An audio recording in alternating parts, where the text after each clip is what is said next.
why are they doing fake volume, and how do we pick an exchange to make sure it's real volume and not fake? I mean, can you just kind of tell us what's happening in the world of the fake volume game that's going on?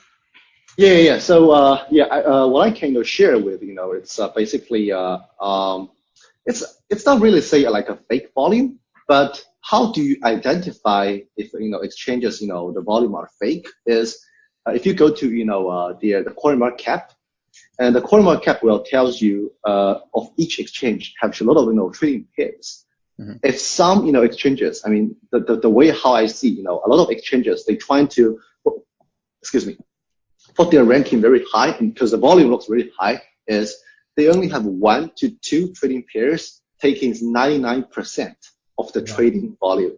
Yeah. That because you can see it's basically they play around with market maker or some other third parties and having a lot of bot trades back and forth. So in that case, it looks the volume is huge, but only concentrate on like the BTC USDT or right. I mean I won't share too much, but people can figure. So the thing for our listeners to understand is if they want to know whether an exchange seems to have more real volume, the volume should be distributed across multiple trade pairs and not heavily concentrated on one. And they can go to CoinGecko or CoinMarketCap and they can look it up. Yes. So usually if I exchange, if you put all the trading pairs of volume into a chart, at the end of the day, it should be looks like a normal distribution. In that case, that's pretty much normal. But by saying why some of the, I mean the whole point of say if we say fake volume, but really not really fake volume. Say at the very beginning, I mean it's happy existing in the traditional stock market as well. It's called market maker. So actually, the market maker they were trying to play within the game. It's totally legal.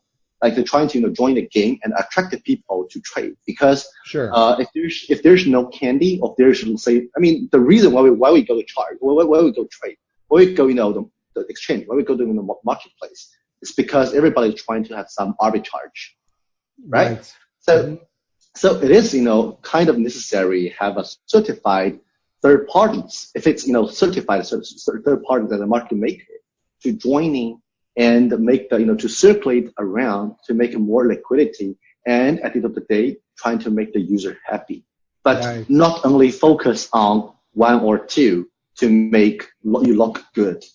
Got it. So is arbitrage the only reason why somebody would go to like a bottom tier exchange? Like why not like just have everybody go to like the top 5 exchanges? Why even should somebody look at like a new exchange or a bottom tier exchange? Usually the bottom tier exchange, they don't have a lot of, say, a trading volume or say liquidity event happening. For example, I do see some, not really exchange. They only play once on the, huge, pumping on, the volume. And somehow they put their rank on like a top 5 on CoinMarketCap. It's only for a screenshot to spread to people and say, hey, we're in the top 5. But on the second day, they basically drop directly out of 100. Right. You see what's going on here? Yeah. They're basically trying to just get a screenshot. That's all they wanted. Yeah. But for a crypto exchange who's really trying to be an exchange, they mainly will maintain and having attracted user come and trade day to day. They do a lot of marketing. They do a lot of post marketing. They do a lot of user retention. Of course, we do that as well. And trying to having people constantly come back and trade, and to maintain the positioning around between somewhere between 10 and 20.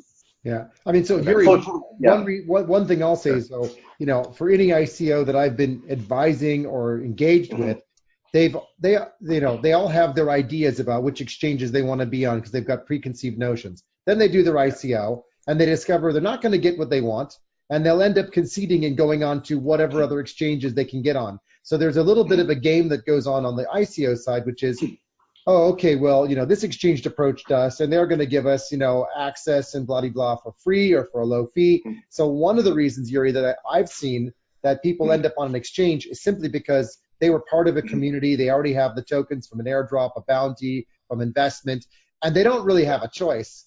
I mean, I have like 25 accounts in crypto, of which I don't use many. Bitmart is fortunately one that I do use. And I'm not. I don't think so.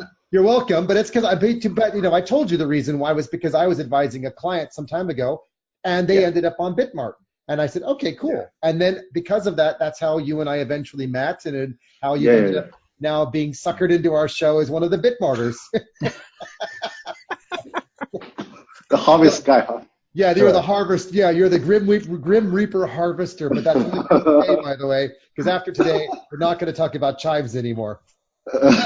So on a separate note, so Yuri and I have been working on this project now for almost a year. We haven't done anything. We haven't even done a smart contract or built a coin or anything. But we have this idea of launching the turkey coin.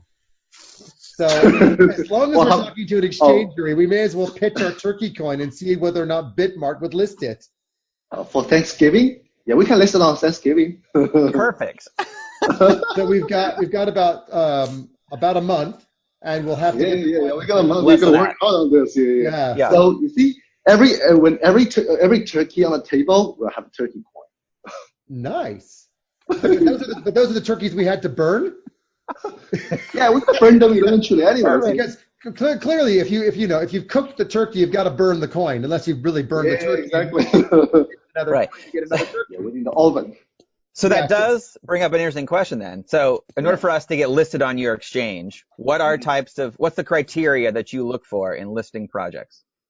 Yes. So since, our exchange, our team. Great team, Yuri. That's clearly one of them, right? Yeah, exactly. Great teams. We've got that. Check. What's next? Next. Yeah. So as you can see, I've been sharing several of our team members with you already. So as you can see, most of our team members are computer engineers. So the way how, even our coin listing team, they're all, computer engineers, and some of them are like other engineers, like mechanical or civil engineers.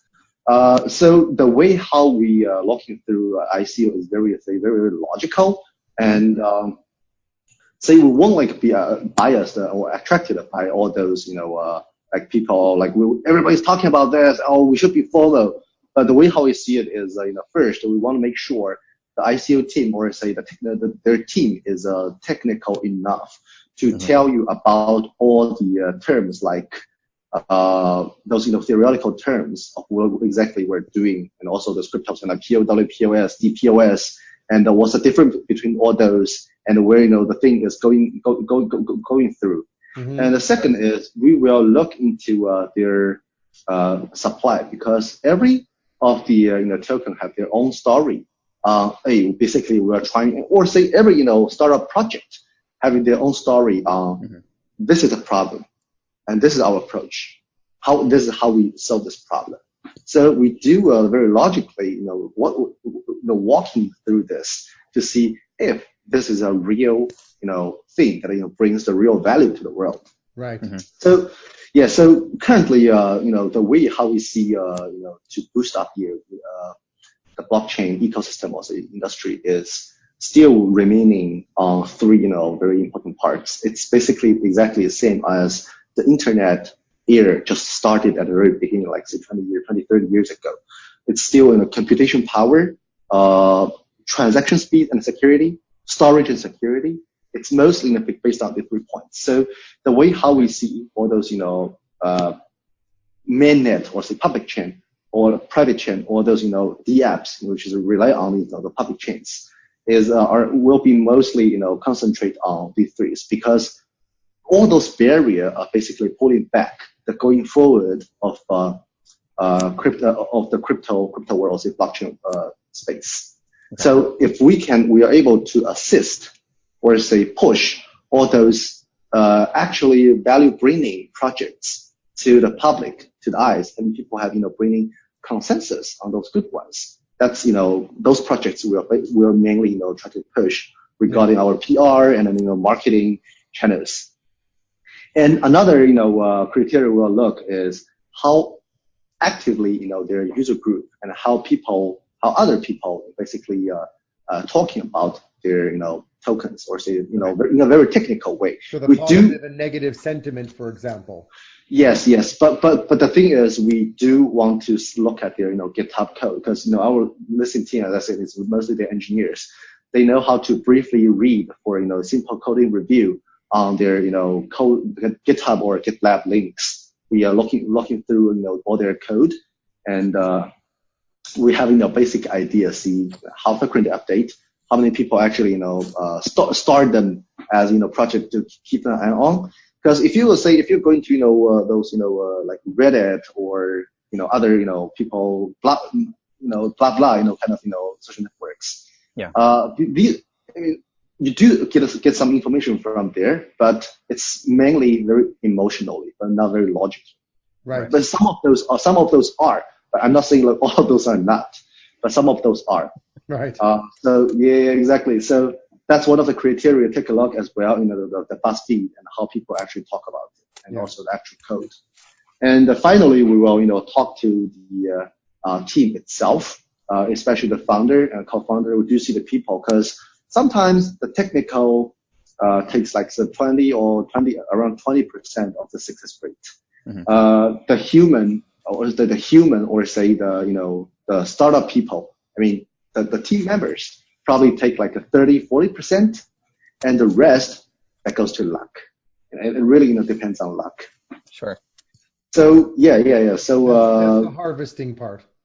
Yeah, it's really regarding the harvest part. So yeah, if you for anything to try to get a success, I mean, if you're familiar with one of the ancient Chinese wisdom, say there are three key factors of anything to be success. One is the location, one is the timing, one is the people.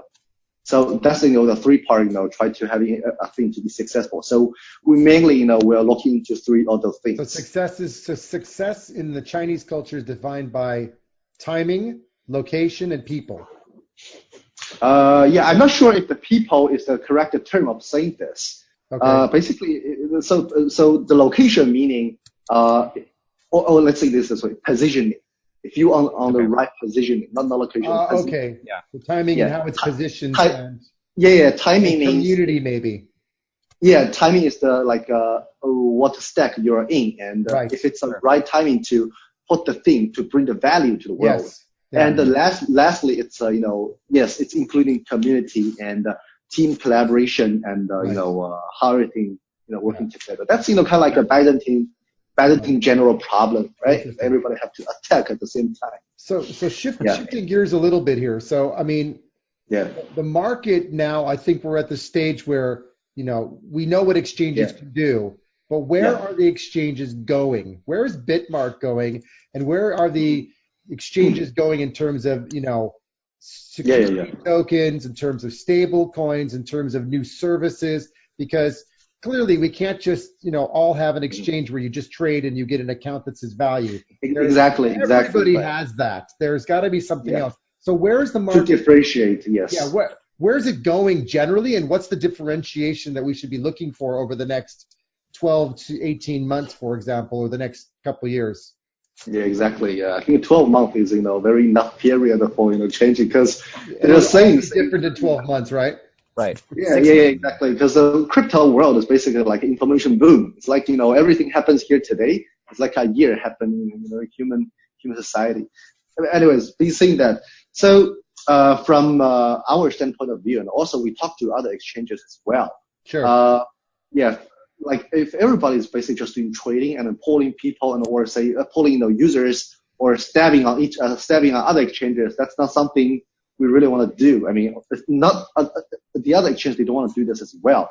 Like I've been talking to a lot of exchanges, and everybody basically have been thinking of creating exchange alliance to having those to be united together. And because exchange is not just a place where people come and trade and arbitrage, it's supposed to be a place, a channel, a port to spread out the consensus and to basically wipe off those irrelevant or say noise. Could you imagine integrating with other exchanges so that you create a level playing field in terms of the prices for coins? so that there's like a synchronized order book or something like that? Could that happen?